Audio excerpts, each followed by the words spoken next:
Good morning. Good morning. I am up early recording this for the second day of our Women of Faith who changed or influenced Christianity.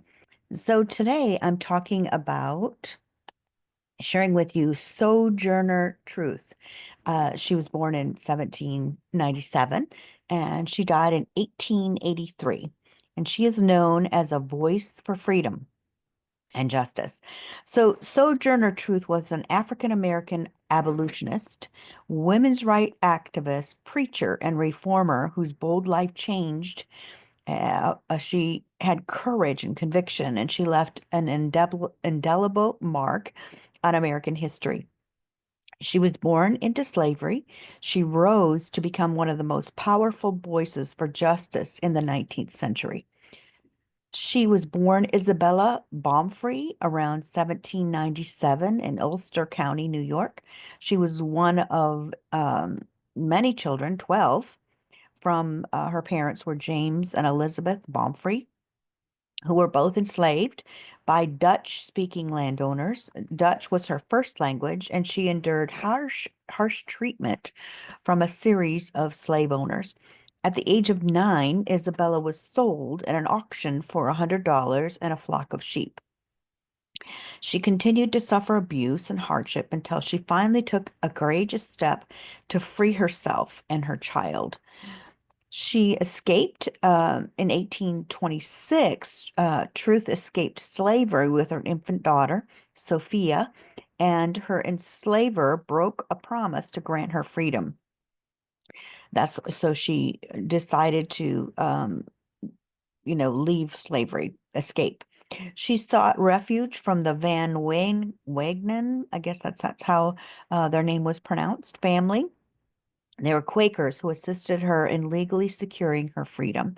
2 years later, in 1828, she achieved a historic legal victory. She successfully sued a white man to reclaim her son, Peter, who had been illegally sold to the South. This case made her one of the first Black women in the United States history to win a court case against a white man. In 1843, after profound spiritual encounter, Isabella changed her name to Sojourner Truth. So it's so and then Journer and then Truth.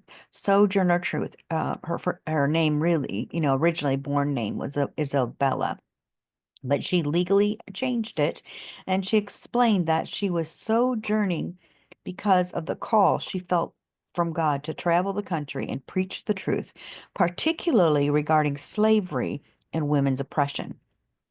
Though she was illiterate her entire life, she became an eloquent and charismatic speaker known for her passionate oratory and deep biblical knowledge and boldness in confronting injustice. And she would say, "Ain't I a woman?" And and in 1851, at the Women's Right Convention in Akron, Ohio, Sojourner delivered her most famous speech, "Ain't I a Woman?" This speech confronted both racism and sexism, challenging the prevailing belief that excluded Black women from full citizenship and spiritual equality. Her rhetorical question, "Ain't I a woman?" echoed throughout history as a rallying cry for intersectional uh, justice. She became a trusted ally of Frederick Douglass and worked closely with the key abolitionists, the people who freed slaves. I can't say that word. I said it already today, but for some reason I can't. Abolitionists, there we go. And suffrage leaders, including William Lloyd Garrison and Elizabeth Cady Stanton. During the Civil War, Truth worked to recruit Black soldiers for the Union Army, an advocate for the fair treatment of Black soldiers and freed slaves. She later worked for the Freedom Bureau, lobbying for land grants and support for formerly enslaved families. Despite limited success with federal reform, her advocacy brought national attention to the plight of African Americans in the post-war era. Sojourner Truth died in on November 26 in 1883 in Battle Creek, Michigan, where she had spent her years speaking, advocating, and living in community. Her funeral was attended by large crowds, and she was buried in the Oak Hill Cemetery. Her legacy was honored through statues, school names, a commemorative United States postage stamp, induction into the National Women's Hall of Fame. Her work and um, her life and her work continued to inspire generations fighting for racial and gender equality. Though she could neither read nor write, Sojourner Truth and life moved mountains, and her courage to speak up in a time of oppression reminds us that one voice rooted in faith and justice can shape history. I was really very much moved when I learned about Sojourner Truth. What a legacy to leave behind. I hope you enjoyed it, and we'll see you again tomorrow.